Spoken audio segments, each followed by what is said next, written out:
سیدنا و مولانا وعلى آلہ وصحبہ وبارک وسلم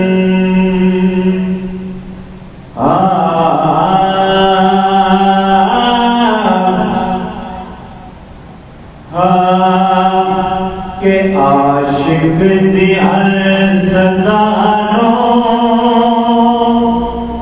عاشق دی الزدانو صدقار جان دینے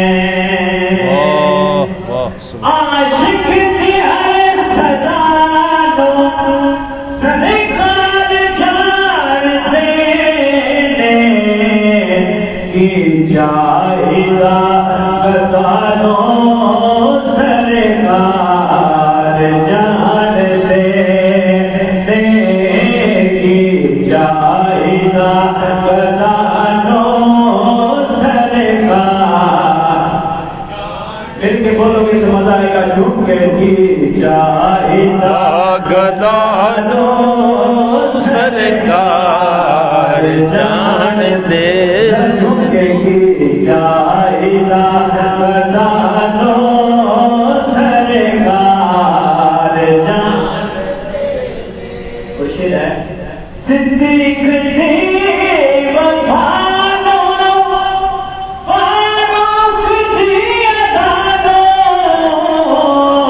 صدیق تھی وفانو فاروق تھی ادانو عثمان تھی عیانو سرکار جان دے عثمان تھی عیانو سرکار جان دے عثمان تھی عیانو سرکار جان بڑا خوب کوشچن ہے کہ ہجرت دیا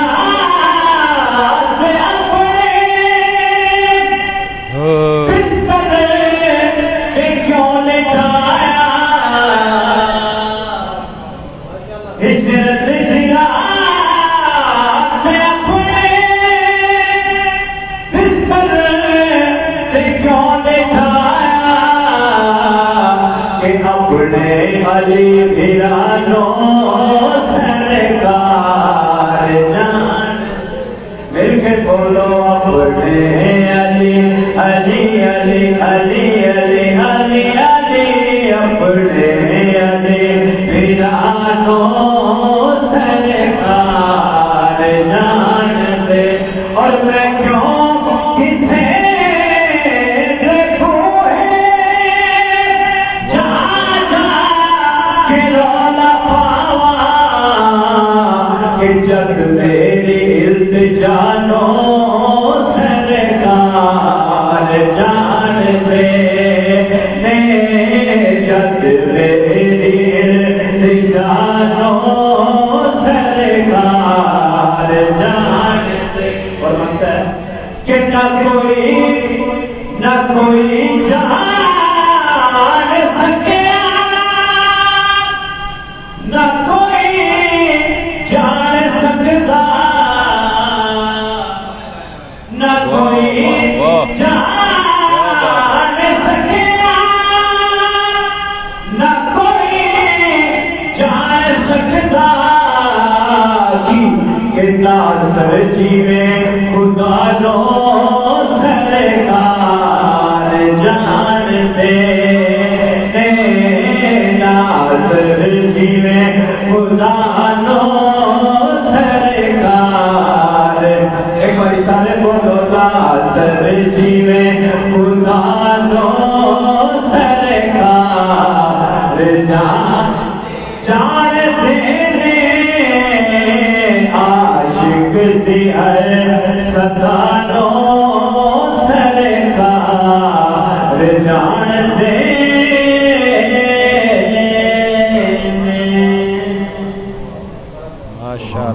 کیا بات ہے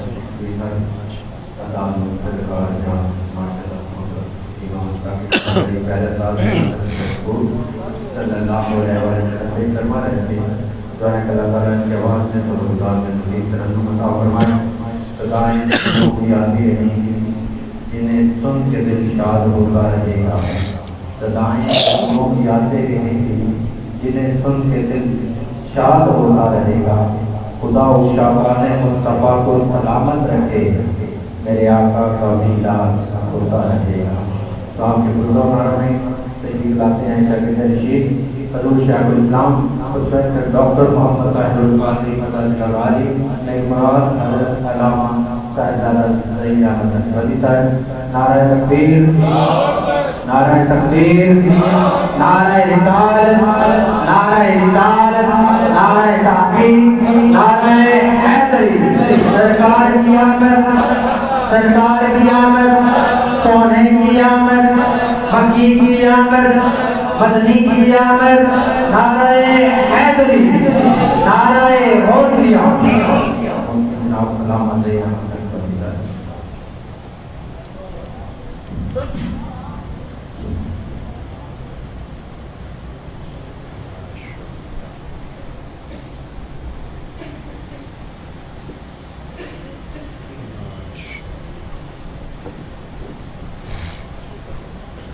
ٹھیک ہے کہیں نہیں جائے بس۔ اللہ اکبر، یہ نیچے سے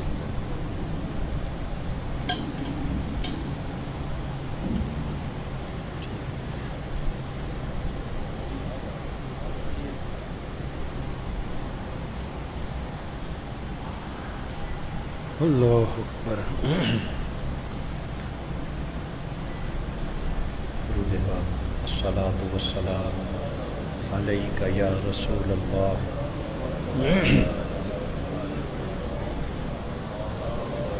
وعلی آلک و اصحابک یا سیدی یا حبیب اللہ۔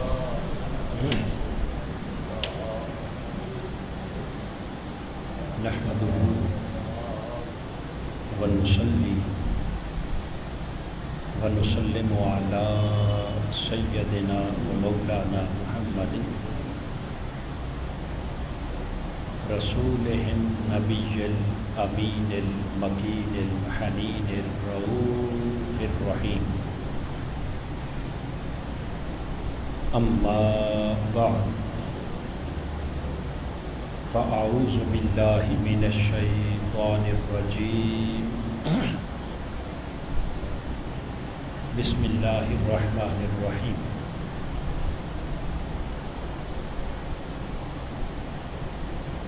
قال اللہ تعالی فی القرآن المجید، قد جاءکم من اللہ نور و کتاب مبین،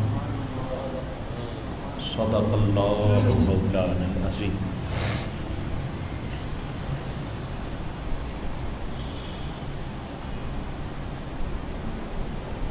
معزز و محتشم علماء کرام، معزز قائدین و کارکنان تحریک منہاج القرآن،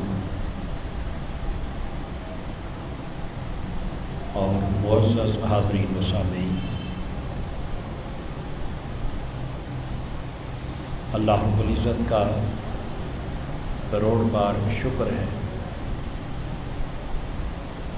جس کی توفیق سے آج ہم تحریک منہاج القرآن کے زیر اہتمام ماہانہ درس عرفان القرآن بسلسلہ استقبال میلاد مصطفیٰ صلی اللہ تعالیٰ علیہ وسلم کی اس نہایت ہی مقدس، مبارک اور پاکیزہ مجلس میں حاضر ہیں۔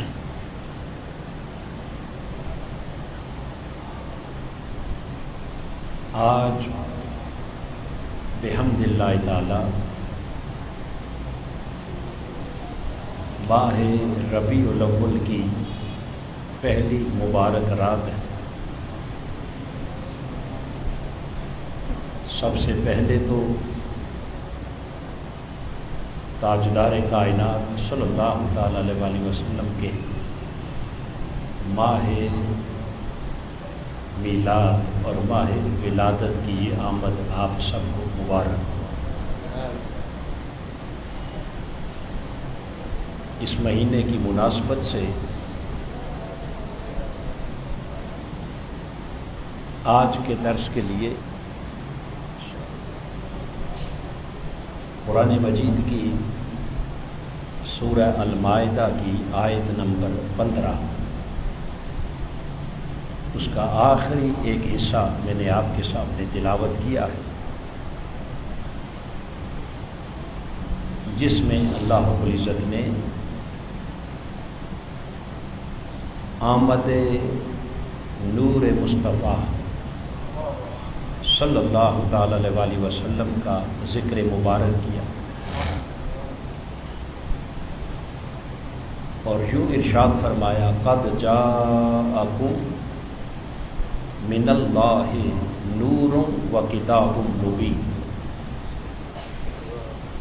اے کائنات والو، بے شک تمہاری طرف اللہ کی بارگاہ سے ایک نور اور ایک روشن کتاب مبین آ گئی۔ یہاں قرآن مجید نے دو چیزوں کا ذکر کیا، ایک رب کی بارگاہ سے آنے والا نور اور ایک روشن کتاب مبین۔ دیکھنا یہ ہے کہ نور سے مراد کیا ہے اور کتاب مبین سے مراد کیا ہے۔ کثرت کے ساتھ ائمہ مفسرین نے اس آیہ مبارکہ کی تفسیر بیان کرتے ہوئے امام جلال الدین سیوطی کی تفسیر جلالین سے لے کر امام فخر الدین رازی کی تفسیر کبیر تک اور امام ابن جریر طبری کی تفسیر ابن جریر تک کثیر ائمہ مفسرین نے یہ بیان کیا کہ اس آیت کریمہ میں نور سے مراد آقا دو جہاں صلی اللہ تعالی علیہ وسلم کا وجود مبارک ہے۔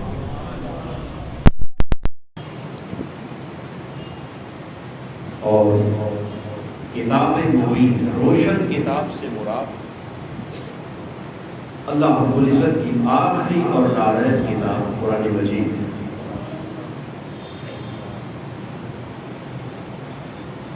لہذا جب نور سے مراد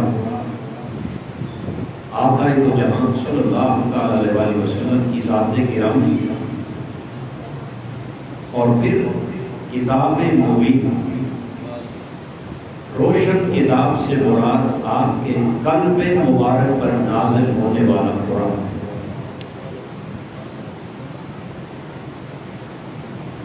بعض لوگ جو تاجدار کائنات صلی اللہ تعالی علیہ وسلم کی شان نورانیت کا انکار کرنے والے یا یوں سمجھ لیں کہ آقا علیہ السلام کی شان نورانیت سے جو آگاہ نہیں تھا، ان کا خیال یہ ہے کہ اس آیت کریمہ میں نور سے مراد حضور کی ذات نہیں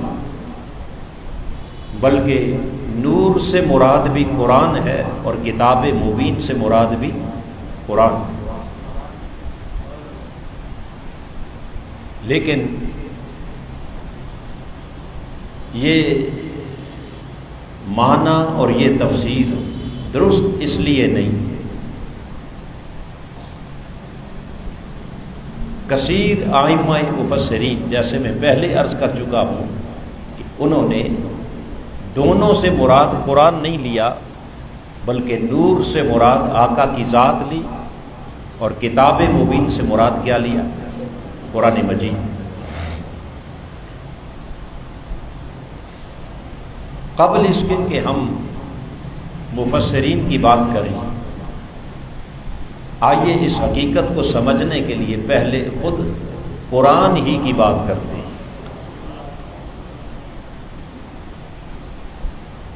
کہ آقا دو جہاں صلی اللہ تعالی علیہ وسلم کی ذات گرامی، نور سے مراد حضور کی ذات اقدس کو کیوں لیا جائے، اس کے دو قرینے قرآن نے خود بیان کیے۔ پہلی بات جس کو اکثر مفسرین نے بھی بیان کیا وہ یہ ہے کہ خالق کائنات نے جب دو چیزوں کا ذکر کیا، ایک نور اور دوسری روشن کتاب، تو دو چیزوں کا ذکر کرتے ہوئے درمیان میں واو لگائی، نوروں و کتاب مبین۔ اب عربی گرامر کی روح سے یہ واو عاطفہ، جس کا اردو معنی بنتا ہے اور، کیا معنی بنتا ہے؟ بولیے۔ تو اللہ پاک نے جب فرمایا کہ میں نے تمہیں ایک نور عطا کیا اور ایک روشن کتاب، اس واو کے ذریعے خالق کائنات نے دو چیزوں میں فرق بیان کر دیا، اور لگا کر دو چیزوں میں کیا؟ ماشاءاللہ،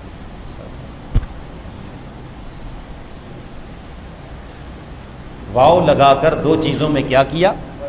بولیے، فرق کر دیا اور بتا دیا کہ نور اور شے ہے اور کتاب مبین۔ بولیے، اب خالق کائنات کو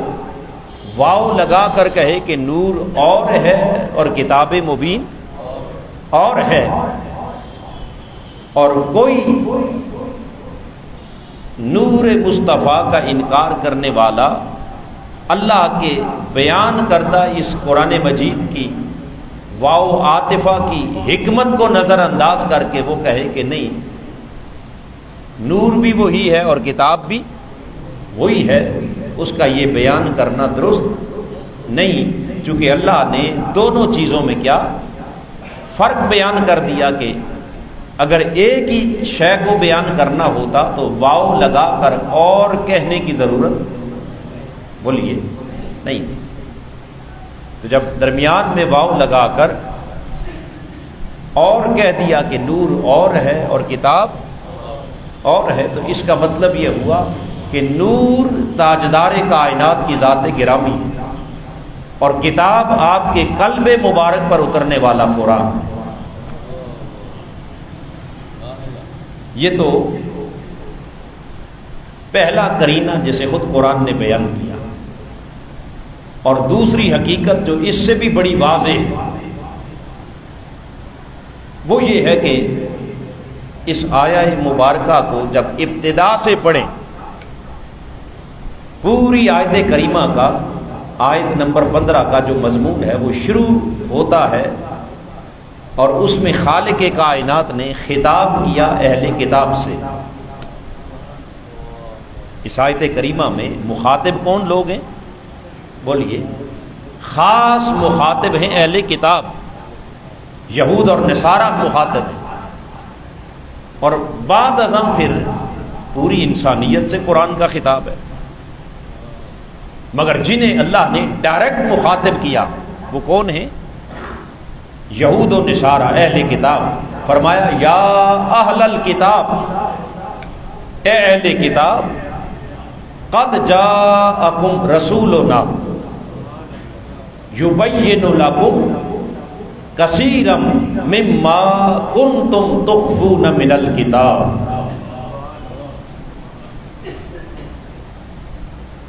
محترم المقام علامہ محمد اشرف چشتی صاحب آج کی بزم میں تشریف لائے، ہم انہیں صمیم قلب سے خوش آمدید کہتے ہیں۔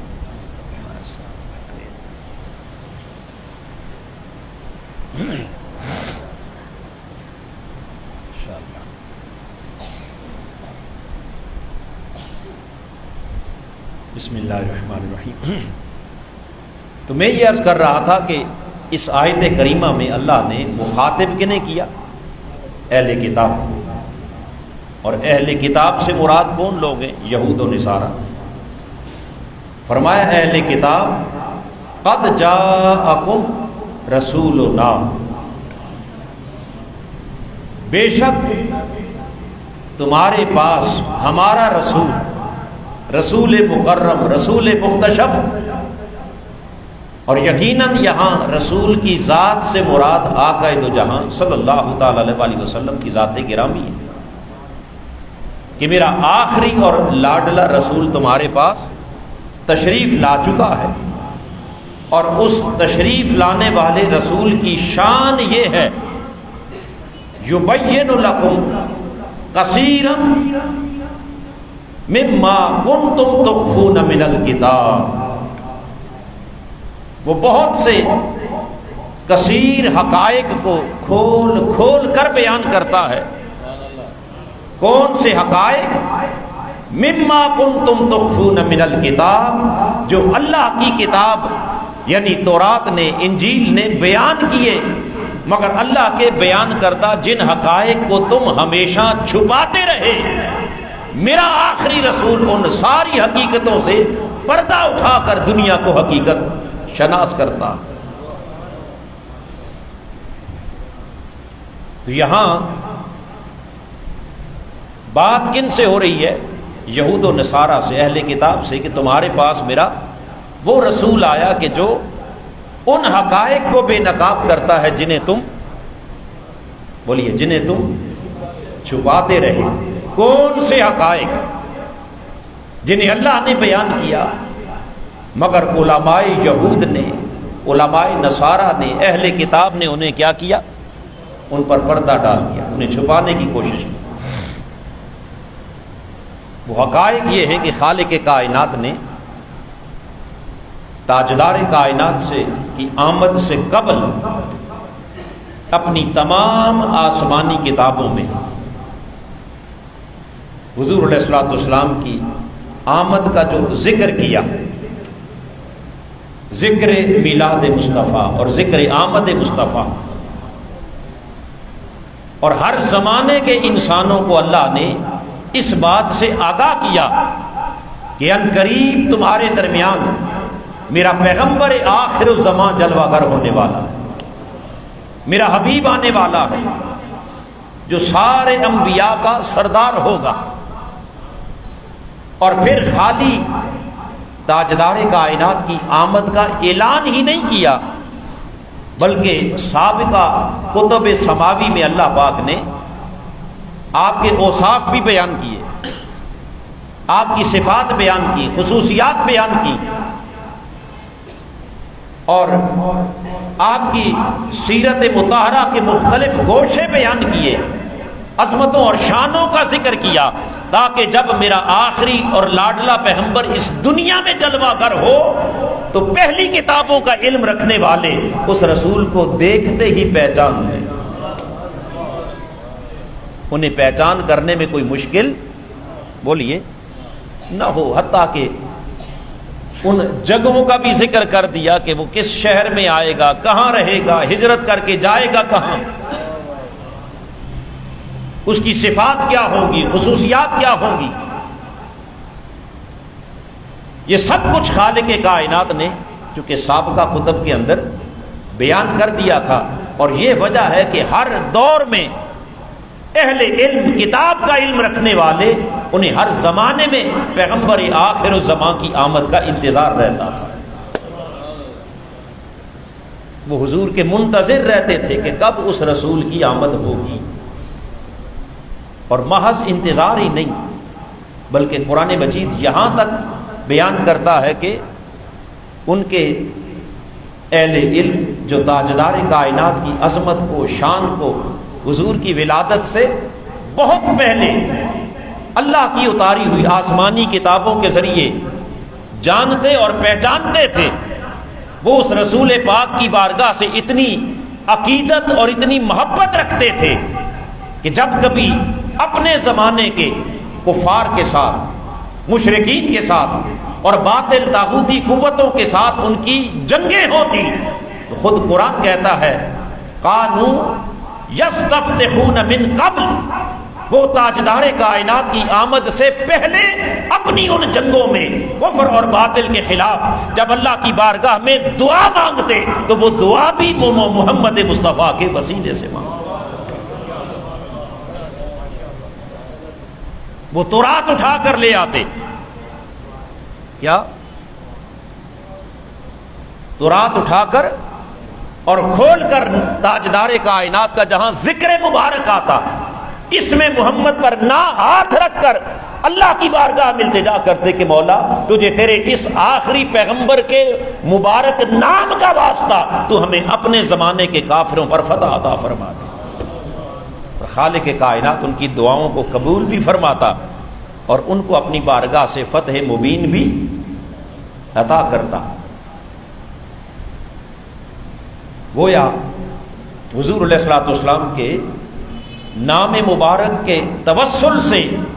دعائیں اور فتوحات مانگنے والے اور آقا دو جہاں کی آمد کا انتظار کرنے والے کہ کب اس رسول محتشم کی اس کائنات انسانی میں جلوہ گری ہوگی، اور اس انتظار کے ساتھ ساتھ جو بڑی خاص توجہ طلب بات ہے وہ یہ کہ چونکہ کثرت کے ساتھ انبیاء، سینکڑوں ہزاروں انبیاء حضرت یعقوب کی اولاد میں بنی اسرائیل میں تسلسل کے ساتھ آ رہے تھے، ایک کے بعد دوسرا، دوسرے کے بعد تیسرا نبی، اب یہود جن کی اکثریت بنی اسرائیل سے تھی ان کا غالب گمان یہی تھا کہ شاید وہ آخری پیغمبر بھی بنی اسرائیل سے، یعنی ہمارے قبیلے سے، ہماری قوم سے اور اولاد یعقوب سے آئے گا۔ تو وہ بڑی عقیدت کے ساتھ کیا تھے؟ منتظر تھے کہ آخری پیغمبر آخر الزمان کی آمد کب ہوگی، مگر جب تاجدار کائنات کی ولادت اور حضور کی بعثت کا وقت آیا تو خالق کائنات نے اپنے حبیب کو بنی اسرائیل میں پیدا فرمانے کے بجائے آپ کو بنی اسماعیل میں پیدا فرما دیا، آپ کو بنی اسماعیل میں جب پیدا کیا، اب حضور کی راہیں دیکھنے والے یہود اور نصارہ کے وہ علماء اور تاجدار کائنات کے لیے سراپا انتظار بن کے کھڑے ہونے والے جب دیکھا کہ یہ اعزاز بنی اسرائیل سے چھن گیا اور یہ نعمت تو بنی اسماعیل کے مقدر میں لکھ دی گئی، یہ شان اور یہ عظمت کہ انبیاء کی سرداری اللہ نے بنی اسرائیل سے لے کر بنی اسماعیل کو دے دی، بس یہ جو خاندانی حسد تھا، عداوت تھی، اس کی وجہ سے وہ تاجدار کائنات کی ذات اقدس کو جاننے اور پہچاننے کے باوجود جب حضور کی جلوہ گری ہوئی تو ان ظالم یہود اور نصارہ کے عالموں نے مصطفیٰ کا انکار کر دیا، ایمان لانے کے بجائے کیا کر دیا؟ بولیے، اب خود تو انکاری ہو گئے، چونکہ اندر کیا تھا؟ حسد تھا، بغض تھا، عداوت تھی، دشمنی تھی دلوں کے اندر چھپی ہوئی، لہذا انہوں نے کہا کہ جن کے خاندان میں ہزاروں نبی آتے رہے، آج سب نبیوں کے سردار کی آمد کا وقت آیا تو ہم بنی اسماعیل کی برتری کو کیسے تسلیم کر لیں؟ بس یہ خاندانی جنگ تھی جس کی وجہ سے وہ اپنی حسد کی آگ میں جلنے لگے اور تاجدار کائنات کی رسالت کا انکار کر دیا، اور محض انکار نہیں کیا بلکہ اگلی بات جو بڑی قابل غور اور قابل توجہ ہے کہ یہ حسد، عداوت،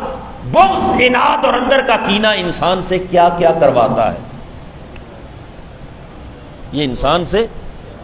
بولیے کیا کیا کروا. اس کا ذکر قرآن نے کیا کہ اے اہل کتاب، چونکہ خود تو انکاری ہو گئے مگر وہ شانیں، وہ عظمتیں اور آقا کی وہ صفات اور تاجدار کائنات کی عظمت اور شان کے وہ پہلو جو دیگر پہلی آسمانی کتابوں نے بیان کیے تھے، اب ان علماء نے کیا کیا کہ ان تمام حقائق پر پردے ڈالنا شروع کر دیے تاکہ یہ حقیقت لوگوں تک پہنچ نہ سکے. لوگ تاجدار کائنات کی عظمت کو، حضور کی شان کو، حضور کے مقام کو، آقا کی عظمت کو کہیں ان کتابوں کے ذریعے پڑھ کر حضور کی عظمت کے معترف نہ ہو جائیں. لہذا انہوں نے آقا علیہ السلام کی شان کو چھپانا، اس پر پردہ ڈالنا اور اس کی الٹی سیدھی غلط ملط تشریحیں، تعبیریں اور تحریفات شروع کر دی. اللہ کے کلام کو بدلنا شروع کر دیا حسد میں آ کر، بغض میں آ کر، تاکہ آقا علیہ الصلوۃ والسلام کی شان کو چھپایا جا سکے، زمانے پر حضور کی شان ظاہر نہ ہو، لوگ اس عظمت شان کو دیکھ کر حضور کی طرف مائل نہ ہو، دلوں میں عقیدت پیدا نہ ہو، محبت پیدا نہ ہو. تو دلوں کا ربط حضور کے قدموں سے کاٹنے کے لیے انہوں نے وہ سارے حقائق کیا